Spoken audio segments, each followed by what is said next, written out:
Hii ni Mswahiliflani Online TV and American Swahili News. Tuko hapa leo mitaa ya University Boulevard na New Hampshire, tuseme Cross Road in Langley. Kama unavyomwona handicap ama mtu mwenye ulemavu yule anavyokatiza katikati ya barabara, ambaye yupo kwa ajili ya kazi moja tu, kutaka kusaidiwa ili apate na yeye kujikidhi katika maisha yake ya kila siku. Mswahiliflani hapa tuko Maryland, Washington DC. Tufuatilieni channel zetu za Mswahiliflani Online TV pamoja na American News. Kama unavyosema, leo tuko na mtu ambaye atatuelezea yeye ni nani na imekuwaje kwaje mpaka akafika katika mitaa hii ya Langley Park asubuhi, ikiwa leo ni siku ya Friday, June 10, 2022. Yuko hapa, tumepata bahati naye kuzungumza kwa nini yuko hapa na anafanya nini. Twende pamoja ili tupate kumsikia maisha yanavyokwenda kwa John Green.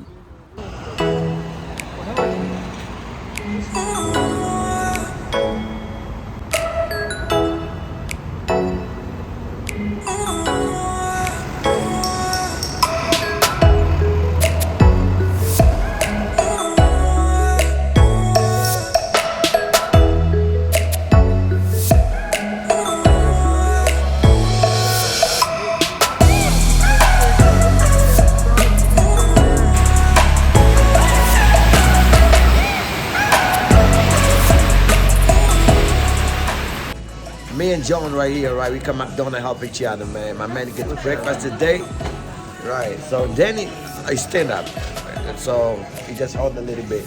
So we come in here, just eat some breakfast, and McDonald's laying back right here. Thanks to my new friend. Yeah.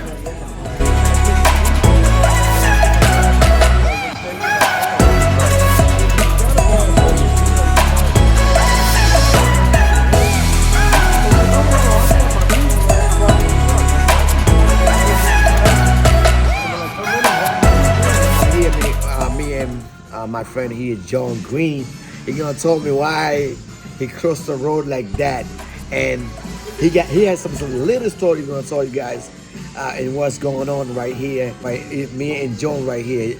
So John, what happened? I saw you cross the road right there. So yeah, well, I was crossing the road basically because I live in the road these days. I was in an accident almost a year ago, and now I feed myself by having to panhandle change in order to get food, and I pretty much live in the road these days. I need a knee replacement, and until I get that done, I'm kind of stuck in a wheelchair, which makes it impossible for me to work.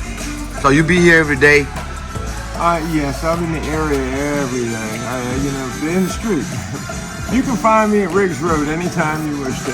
I saw you University Boulevard in the morning. Yes. What time you wake up? I get up 4:30, 5 o'clock. I wake up when the sun comes up, and then, And how long you gonna be here today, man? I don't know. I was gonna head back down to, towards Beersville and see if this guy's left yet or not. Okay. And there's some people down there already panhandling. I want to. Hey, John, what happened with the legs? I saw you was ahead. My legs, I need a knee replacement on my left leg.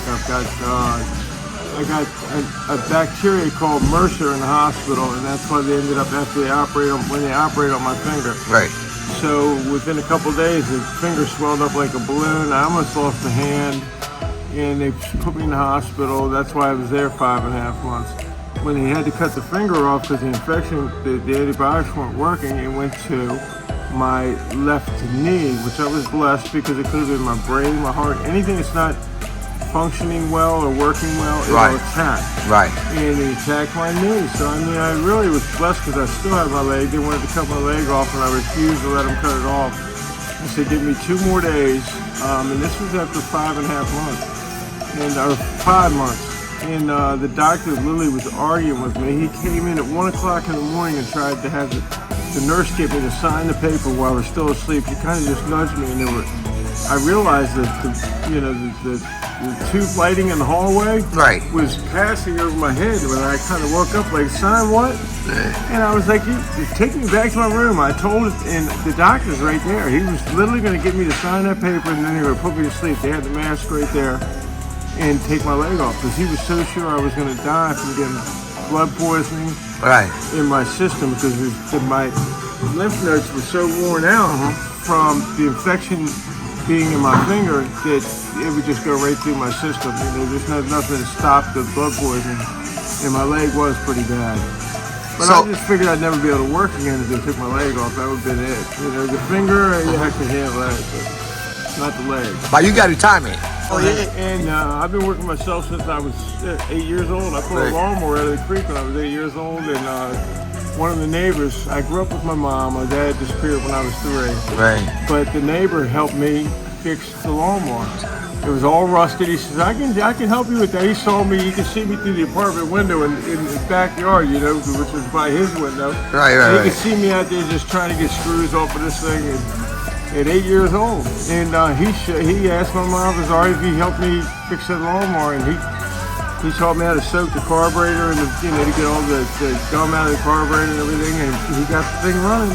Right. I can remember cutting lawns when I had to put my head against I was so short I put my head against the handlebars. Right. I put my head when I go up the hill. Right. And so that's when I started working. I never stopped. So what happened? When your accident? My accident now was 11 and a half months ago. 11 and a half months. Yeah. Was where? And it was on University Boulevard at the McDonald's. Someone was... I was here, Melon. Oh, it was right down, that McDonald's all the way down the bottom of the hill. Right. Yeah, there was 2 people that, I don't know if they were fighting or playing or drunk. What the chassis? But they were racing around the McDonald's. I saw them go around one time, and then another one coming behind them. With just that one came around the corner, just headed for the exit, and just slammed in the side of my truck. And it's hit the truck so hard that the truck like rocked, and the mirror came slamming shut, and I had my window open trying to stay awake. It was late. It was like 1 o'clock in the morning. But I saw a Burger King sign up the street, and I said, that'd be better food than McDonald's. I'll eat a Burger King, and I'll go back to McDonald's and sleep. Right. Because I was going to pull into McDonald's and go to sleep, and the guy never would have hit me when he drove in front of me because I would have stopped for him. You know? Right. And so, just It's the happening. choices we make in life, just I every know. little thing matters.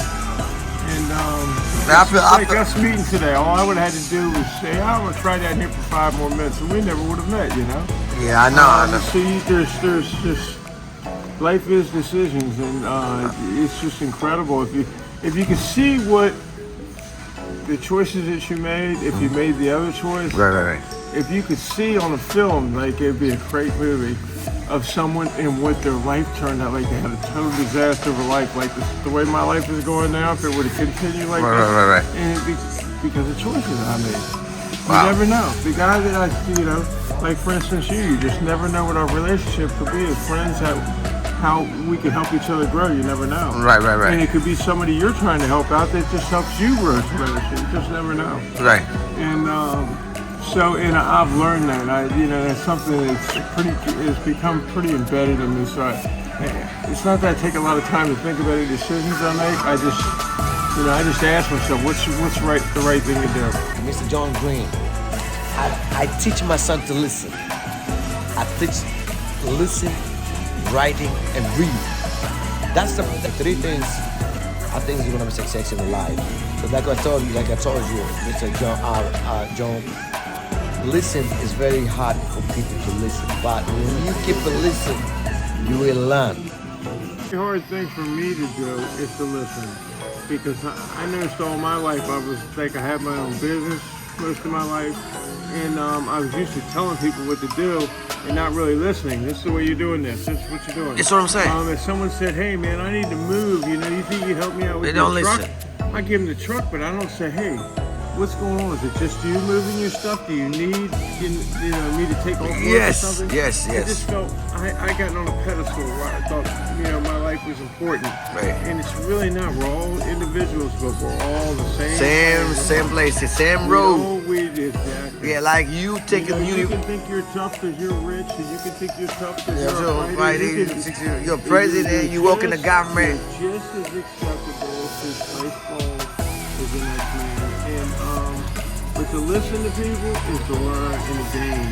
There's nothing better than knowledge, and what you can pick up from people will keep you from being what's the word for that? Ignorant. And that's what I say about this guy that put me on the internet, and people would drive by me and I've had people throw water cups at me and everything else, saying, you're a fake, because that guy called me a fake one. Right. And but he's ignorant, and I can only feel for him because he makes judgments without having facts. Whatever you fake, but your age is is accepted. You know what I'm saying, to do that. So you need some help. You need some help. You know what I'm saying? Yeah, I'm getting a little too old for the 65. I'm kind of pushing the limit. You're 65 right now? Yeah. I want to be over there. I'm 64 and I'll be 65 in October.